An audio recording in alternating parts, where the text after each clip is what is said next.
Hey everybody, this is Dana at Amber Dog Productions. This is Liberty Dog, Amber Dog's successor, heir to the throne. Right, Liberty? Yes, that's your good puppies. Yes. So, let's talk Crosstrek Wilderness. So I've had this vehicle for about 1.5 years now. It has been an incredible ride. I love it. I guess if I were to kind of do a 1.5 year long review on it, it's a pretty boring review. I know that there are people that are asking, and I know that there are people that are curious about it, that are considering getting one. So I'm going to make it, let me just cut to the chase. Liberty, what do you got to say about this? If you're on the fence about buying one, just buy one. Now you can end the video right now.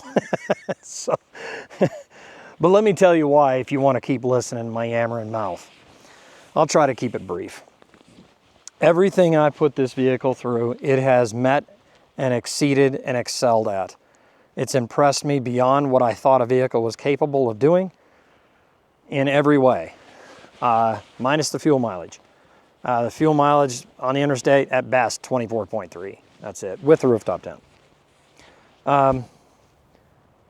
And I would say that for me personally, because of how much equipment I carry via kayaking, when I'm towing a trailer or my drones, camera gear, things like that, I do carry a lot of gear, plus camp gear too. And so even with the seat folded down, it's a really tight fit. However, I've managed to make it work, and I think that's the key thing, because this also doubles as my daily driver. Originally, this was supposed to be my scouting rig, and my Toyota TRD off-road pickup was supposed to be my primary, well, let's go get them filming rig and kayak and all that stuff. Turns out this has actually adapted quite well and done a fantastic job. The rooftop tent has been wonderful on here. It just fits, it works, I can leave it on there. Man, I do, I gotta say, I absolutely love this thing. If you got kids and you're gonna use it for camping and stuff like that, it's gonna be tight, I'm not gonna lie to you. Because you can't, lower the seat down, and that doesn't leave you a ton of cargo space in the back. So if you're looking at one of these and you have kids, or whatever, keep that in mind.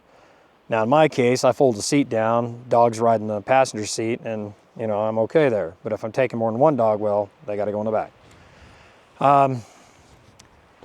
Let me tell you something that really surprised me. I know that the Wilderness editions are a little beefier, a little more sturdy, and I have actually proof of that now.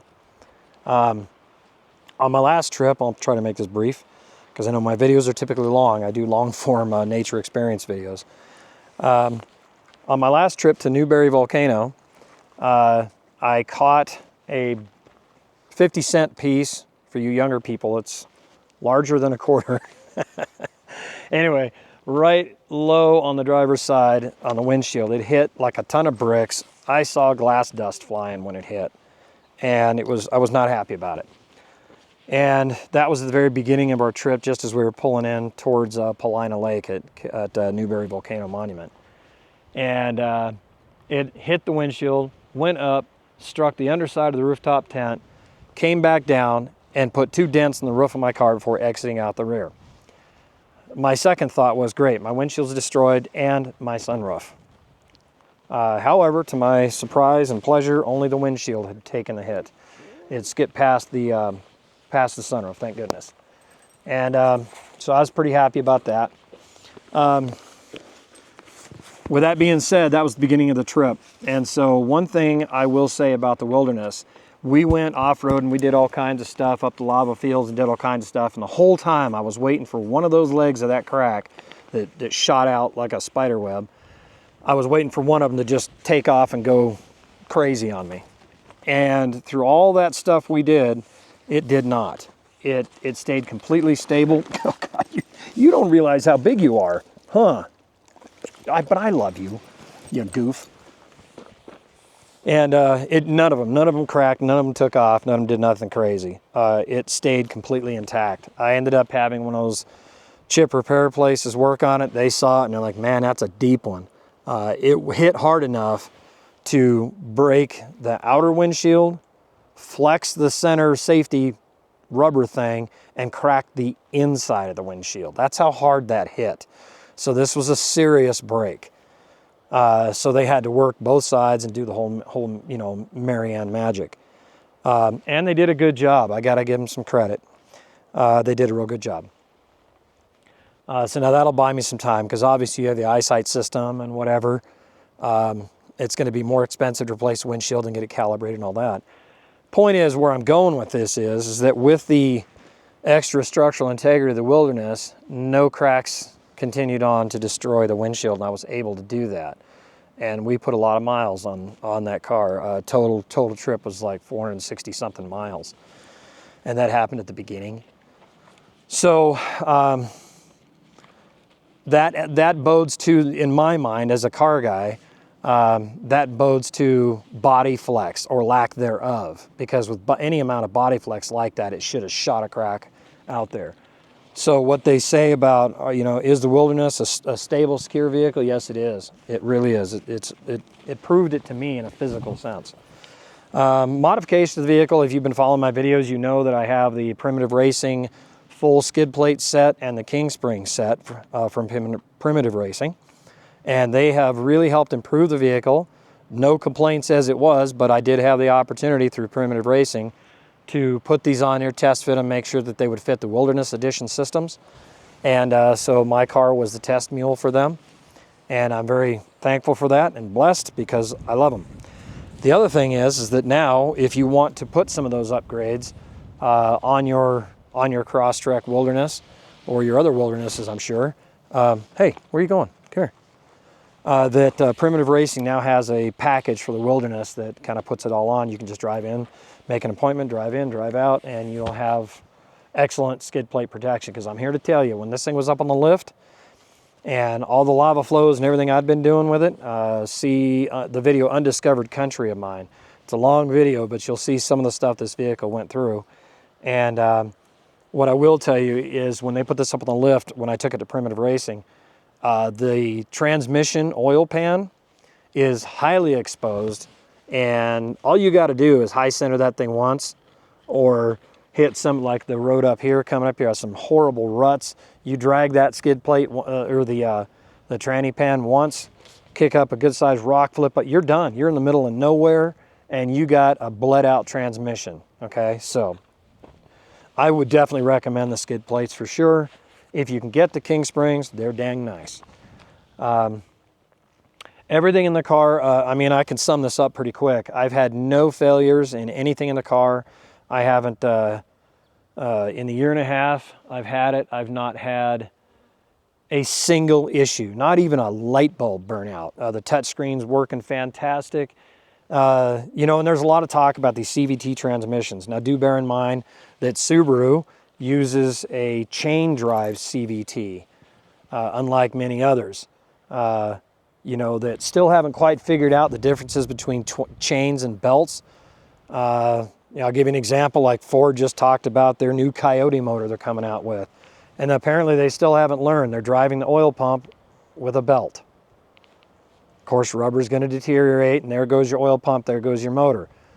So that has been a common failing of a lot of CVTs, is belts and stuff.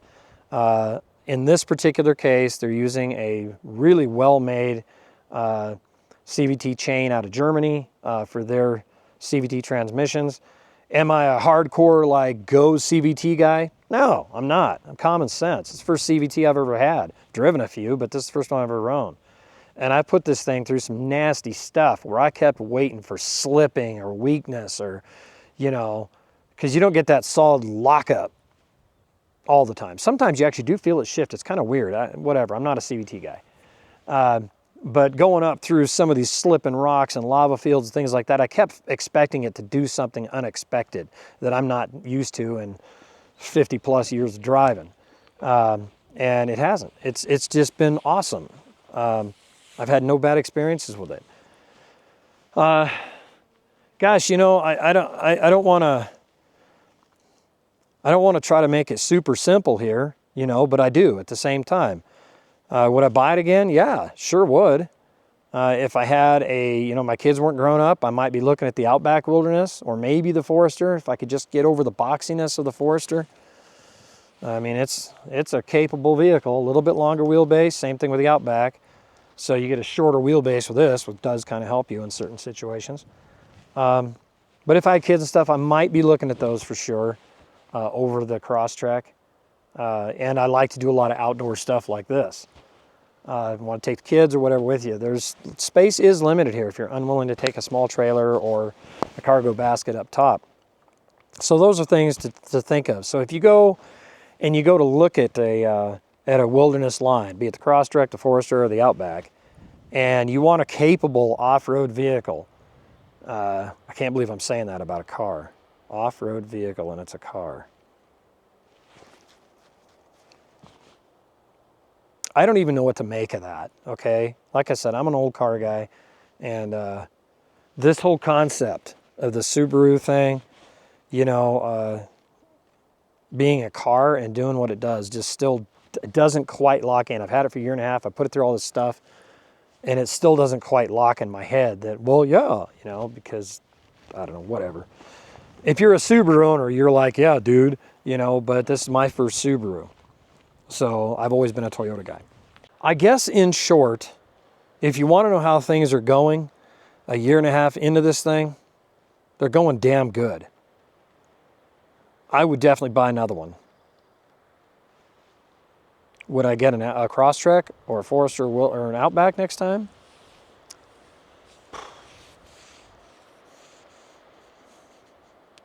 I don't know, man. I don't know. That's a tough question. I would like the extra room of the Outback, maybe the Forester if I get over the boxiness of it. But damn, this thing's sexy. It really is. God dang it, it's sexy. Not as sexy as my Lotus Elise. Okay? Sorry. But you're not. You're cool looking, you're sexy, but you're not a Lotus Elise. I do like the car though. Anyway, so if you've got comments about this car, questions about these, you're thinking about getting one or your experience with one, now they've been out for a little bit, let me know what you think. Say something in the comments. I like to interact with my audience, and I definitely enjoy that. And I would like people to be able to have, if they're just not sure what to get, or maybe they're going to get their first one. I compared this against the RAV4, which, like I said, I'm a Toyota guy.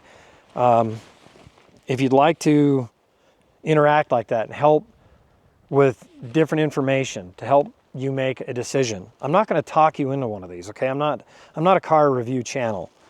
But I can certainly answer the questions that you may have with some good experience with this car, with services and everything. And I can at least give you some information to help possibly put in your bank to help you make the best educated decision that fits your needs and your wants and your desires, things like that. So, and that's really all I aim to do. I want to let the Subaru community know, those that follow me on this channel, how things are going with this, because I know that I've got a lot of people who like Subarus.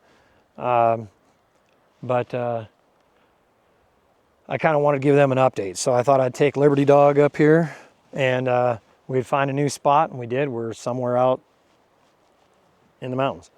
And thought we'd come up here for a nice little walk and do a quick little overview on it. Like I said, any questions, put them in the comments. Feel free to check out my YouTube channel for other videos I've made on upgrades, changes, alternates, things that I have done to this car. I've done a few little ones, the biggest being the skid plates and springs. So if you have, if you're interested in anything like that, or the door sill plates I put in because they were just cool, and the handle in the back, so if the back end's all dirty, I don't want to scratch the paint up opening and shutting the hatch. Little things like that. Check out my other videos. And if you would, I'd appreciate it if you like my content. Check out my stuff. I do some shorts, but my main focus is outdoor kayaking, underwater videography, aerial, land. I do long form experience videos. I don't like doing those videos that kind of like, you know, a snapshot of, look at me, I'm at such and such lake, end of video, okay? If you're looking for that kind of video, my normal videos are not your speed. A lot of my videos are very long, anywhere from 30 minutes up to an hour. So, but if you want to experience, you know, maybe you're not able to get out, you're disabled, you're from another part of the world, and you want to see these things and actually kind of have the ability to ingest it, you know, by all means, check out my videos. And if you like them and you think I've earned a like or a subscribe, I'd appreciate that greatly. I'm excited. This channel's growth is fun. It's really fun. I'm enjoying it. And I hope you guys are enjoying the ride too, because not only is it fun and exciting to watch my channel grow, and I appreciate every one of you, I really do. It shows me there's other people that are interested in it too. And it also drives me to go out and experience nature as well, like today. Would I have come up here without you guys? No. But I have people that are asking, people that want to know, and I know that people are interested in some of the stuff. So it drove me to get out of the house, come out here with my hound dog, and experience nature. So with that being said, I hope you liked the video, maybe some of my others. Like, subscribe, all that kind of ruzzum amok. If you have any questions, drop them in the comments. This is Dana Price at Amber Dog Productions with the new matriarch, Liberty Dog. Thank you very much. Don't forget to experience nature. We'll see you on the next one.